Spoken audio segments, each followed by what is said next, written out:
చూసాం cricket ball తలకు తగిలి ఆస్ట్రేలియన్ యంగ్ బ్యాట్స్మెన్ హ్యూస్ మరణ వార్త మరవకుండానే మరో సంఘటన జరిగింది. గత శుక్రవారం కోల్కతాలో ఓ క్లబ్ లెవెల్ మ్యాచ్ జరుగుతున్న సందర్భంలో క్యాచ్ పట్టబోయి తోటి ఆటగాడు సౌరవ్ మండల్ను కోల్కతా ఈస్ట్ బెంగాల్ క్రికెటర్ 21 ఏళ్ల అంకిత్ కేసరి ఢీకొన్నాడు. ఈ ఘటనలో తీవ్రంగా గాయపడిన అంకిత్ కేసరిని వెంటనే హాస్పిటల్లో చేర్చారు. తలకు తీవ్రమైన గాయాలు తగిలాయని వైద్యులు తేల్చారు. ఆ గాయాలతోనే చివరికి ఇవాళ కేసరి కన్నుమూశాడు. 1994 అక్టోబర్లో జన్మించిన కేసరి రైట్ హ్యాండ్ బ్యాట్స్మెన్. ఇప్పటిదాకా 47 మ్యాచ్లు ఆడాడు.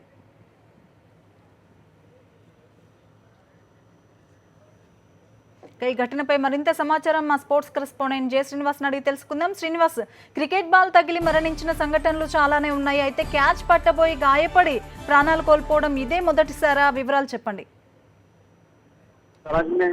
ఒక దురదృష్టకర సంఘటన. ఎందుకంటే ఈ రోజు అంటే బాల్ తగిలి మరణించలేదు, కానీ క్రికెట్ మైదానంలో ఒక ఆటగాడు మరణించడం సాడ్ ఇష్యూ. ఎందుకంటే గతంలో చూసాము, బాల్ తగిలి పిల్లి మరణించాడు, మిగతా ఆటగాళ్ళు కూడా అనేక మంది మరణించారు. కూడా భారత క్రికెట్ కూడా మరణించారు బాల్ తగిలి. ఫీల్డింగ్ లో ఇద్దరు ఆటగాళ్ళు ఎదురెదురుగా వచ్చి బంతిని అందుకునే క్రమంలో very sad issue.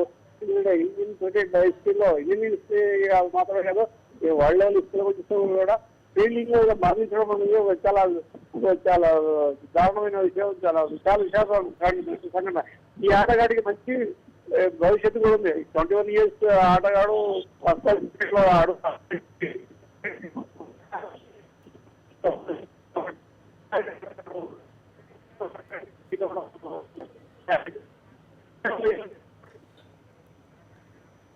Okay Srinivas, ఒక నిమిషం మీరు ఫోన్ లైన్లోనే ఉండండి. ప్రస్తుతం రంజీ మాజీ సెలెక్టర్ బి మోహన్ గారు ఫోన్ లైన్లో ఉన్నారు. ఆయనతో మాట్లాడదాం. మోహన్ గారు నమస్తే అండి.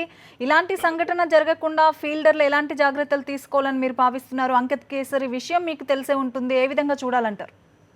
ఒక చాలా దురదృష్టం అండి. కేసరి ఒక మంచి upcoming first class cricketer. And basic ఏమంటే, నువ్వు క్యాచ్ పట్టేటప్పుడు నువ్వు కాల్ చేయాలా, leave it or I will take it అని. అట్లాంటి ఒక కాల్ ఇవ్వకుండానే వాళ్ళు క్రాష్ అని అంటే, దీని ముందుట కూడా క్రికెట్ గ్రౌండ్ లో పిల్యూస్ దెబ్బతాగి ఆస్ట్రేలియన్ క్రికెటర్ ఆయన ప్రాణం పోయిందండి. దీని ముందుట ఢిల్లీలో ఒక క్లోజింగ్ ఫీల్డింగ్ లో ఆయనకి దెబ్బతాగి ఆయన కూడా చచ్చిపోయాడండి. ఇది కేసరి ఆయన ఫీల్డర్ లో అండర్స్టాండింగ్ లేకుండా, బేసిక్ ఏమంటే నువ్వు కాల్ చేస్తే మనం ఇట్లాంటి క్లాష్ అవ్వదండి, అది వాళ్ళు మిస్ అయింది. అట్లాంటి ఒక దురదృష్టం అనుకోవచ్చు. It's a very tragic incident అయింది ఆన్ ద ఫీల్డ్. అంటే ఈ కోచెస్ నేర్పియాలండి, రన్నింగ్ బిట్వీన్ వికెట్స్, లేకపోతే ఫీల్డింగ్ టైంలో క్యాచ్ తీసేటప్పుడు ఏ ఫీల్డర్ క్యాచ్ తీసుకుంటూ ఆయన కరెక్ట్ కాల్ చేస్తే ఇట్లాంటి క్లాష్ అవ్వదండి. మొన్నట ఈవెన్ ఐపీఎల్ మ్యాచెస్ లో క్లాష్ అయింది, but this is a very tragic accident అయింది.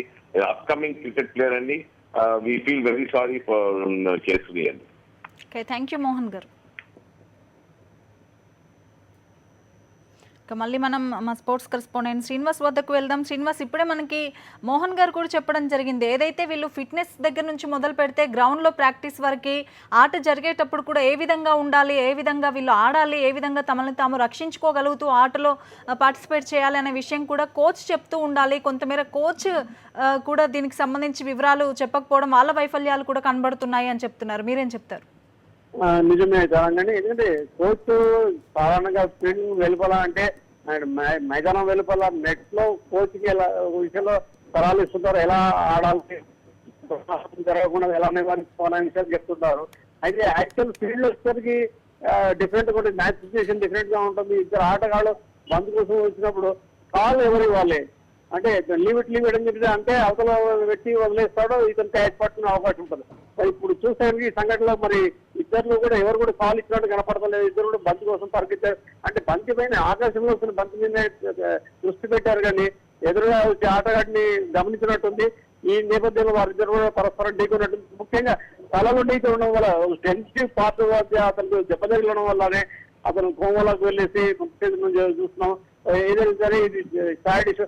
ఇట్లాంటి ఇష్యూస్ మీద కూడా మీరు అన్నట్టుగా కోచ్ కూడా దృష్టి పెట్టాల్సి ఉంటుంది. ఫీల్డింగ్ లో కూడా ఇలాంటి విభక్త ఇన్సిడెంట్ జరగకుండా ఎలా నివారించుకోవాల్సిన విషయం మీద వాళ్ళు స్పెషల్ గా కొన్ని సూచనలు ఇవ్వాల్సి ఉంటుంది.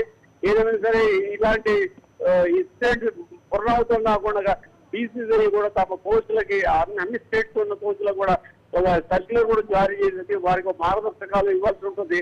మొత్తం క్రికెట్ వ్యవస్థలో ఇలాంటి ప్రమాదాల్లో నివారించాల్సి ఉంటుంది. ఎందుకంటే ఇటీవల చూస్తే మనం ఫుల్ యూస్ చనిపోయిన తర్వాత హెల్మెట్ లకు మరింత సురక్షితంగా ఎలా తయారు చేయాలనే విషయం మీద ప్రపంచవ్యాప్తంగా డిస్కషన్ జరిగింది. ఐసీసీ కూడా వీటి మీద గైడ్లైన్స్ కూడా జారీ చేసింది. కాబట్టి ఖచ్చితంగా ఇలాంటి ఈ ఫీల్డింగ్ కూడా ప్రమాదాలు ఎలాంటి చర్యలు తీసుకోవాలనే విషయంలో కూడా కొన్ని మార్గదర్శకాలు ఉంటే కోచ్లు కూడా తమ ప్లేయర్లకు కూడా సరైన చిట్కాలు ఇస్తారు.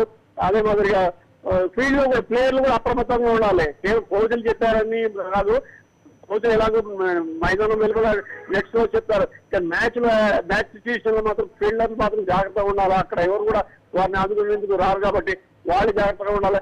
బాల్ మీద దృష్టి పెట్టినప్పుడు ఎవరో ప్లేయర్ వస్తున్నా లేదో ఒకసారి చూసుకుంటే ఇలాంటి ప్రమాదం నివారించేందుకు అవకాశం ఉంటుంది. తరంగిణి అయితే శ్రీనివాస్, ఒకటి మనం ఇక్కడ గమనించినట్టయితే ఇక్కడ బాల్ కానీ ఏది కానీ తగిలింది కాదు, కేవలం క్యాచ్ పట్టడానికి వెళ్తూ తీవ్రంగా గాయపడాల్సిన పరిస్థితి, ఆ తర్వాత తనకి హార్ట్ అటాక్ రావడం. సో ప్లేయర్స్కి సంబంధించి కూడా గ్రౌండ్లో ఏ విధంగా వ్యవహరించాలి, తోటి ప్లేయర్స్కి సంబంధించి ఏ విధమైన అండర్స్టాండింగ్ ఉండాలంటారు?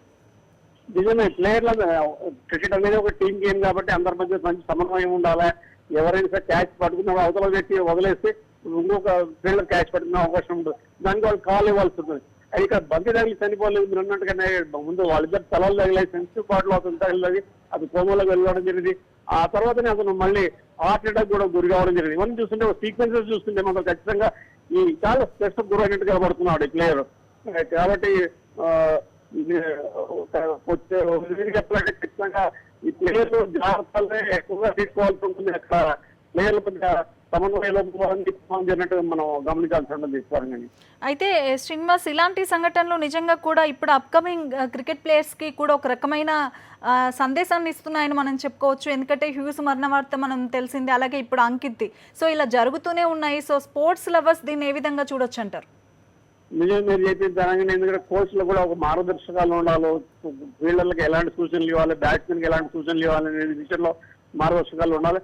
ఎందుకంటే ఫిల్ యూజ్ ఇటీవలగా సెన్సిటివ్ పార్ట్ లో దెబ్బ తగిలింది. అతను హుక్ చేసే క్రమంలో పక్కకు తిరిగాడు, బంతి వచ్చి తల వెనకాల భాగంలో సెన్సిటివ్ పార్ట్ లో తగిలింది కాబట్టి అతను కోమాలోకి వెళ్ళి 3 days తర్వాత మృతి చెందాడు. ఈ రోజు చూస్తే కనుక మరొక యంగ్ క్రికెటర్, బెంగాల్ చెందిన young cricketer first class cricket కూడా ఆడాడు. అప్కమింగ్ ప్లేయర్, కేవలం 47 మ్యాచ్ ఆడాడు కాబట్టి మంచి ఫ్యూచర్ ఉంది. అలాంటి ఆటగాడు మరి ఈస్ట్ జోన్ కి తర్వాత ఇండియా కూడా ఆడే అవకాశం ఉండేది. ఇలాంటి తరుణంలో ఒక మంచి క్రికెటర్ ని కోల్పోయేవాడు. అతని మీద ఇన్వెస్ట్ చేశారు. ఏదో తల్లిదండ్రులు మాత్రమే కాదు, స్టేట్ క్రికెటర్ ఎంత ఇన్వెస్ట్ చేసి ఈ స్థాయికి తీసుకొచ్చింది అలాంటి ప్లేయర్ ని. ఈరోజు కోల్పోవడం కేవలం బెంగాల్ క్రికెట్ కే కాదు, మొత్తం యావత్ భారత క్రికెట్ కూడా ఒక ఇబ్బందికరమైన విషయం, ఒక పెద్ద నష్టం, తీరని నష్టం అని చెప్పవచ్చు. ఏదైనా సరే ఈ విషయంలో చర్యలు తీసుకునే విషయంలో ఖచ్చితంగా బీసీసీఐ మాత్రమే కాదు, రెస్పెక్టివ్ స్టేట్ అసోసియేషన్ కూడా తమ కోచ్లకు గైడ్ లైన్స్ ఇవ్వాల్సి ఉంటుంది. ఫీల్డింగ్ విషయంలో చాలా జాగ్రత్తలు తీసుకోండి. ఎందుకంటే ఇక్కడ ఇద్దరు ఫీల్డర్లు పరస్పరం ఢీకొనడం వల్ల ఆ తర్వాత జరిగిన పరిణామం ఉందో, అంటే హార్ట్ అటాక్ వచ్చి మరణించడం చూస్తుంటే ఖచ్చితంగా అవన్నీ సీక్వెన్సెస్ చూస్తుంటే ఒకదానికి ఒకటి లింక్ గా ఉన్నాయి. ఖచ్చితంగా వాళ్ళు ఢీకొనకపోయిన పక్షంలో మాత్రం ఇవాళ హార్ట్ అటాక్ కూడా వచ్చిండే పరిస్థితి ఉండేది కాదు. ఏదేమైనా సరే జాగ్రత్తలు తీసుకోవాల్సి ఉంటుంది. ఫిజియో మాత్రమే కాదు, ట్రైనర్ మాత్రమే కాదు, కోచ్ మాత్రమే కాదు, టీమ్ డాక్టర్ కూడా ఈ విషయంలో చాలా గైడ్ లైన్స్ విషయంలో చాలా ఖచ్చితంగా ఉంటేనే అదే ఫ్యూచర్ క్రికెట్ వచ్చి ఒక ఆరోగ్యకరంగా ఆడే అవకాశం ఉంటుంది. లేని పక్షంలో చిన్నప్పటి నుంచి కూడా 8-9 years దగ్గర నుంచి కూడా బేసిక్స్ నేర్పించే స్థాయిలోని వాళ్ళకి ఇలాంటి వ్యవహారాలు, ఇలాంటి ఇష్యూస్ అన్ని కూడా నేర్పాల్సి ఉంటుంది. ఈ చిట్కాలు ఇవ్వని పక్షంలో మాత్రం నిజంగానే కోచ్ లో వైఫల్యం కూడా చెప్పుకోవచ్చు. Okay Srinivas, thank you.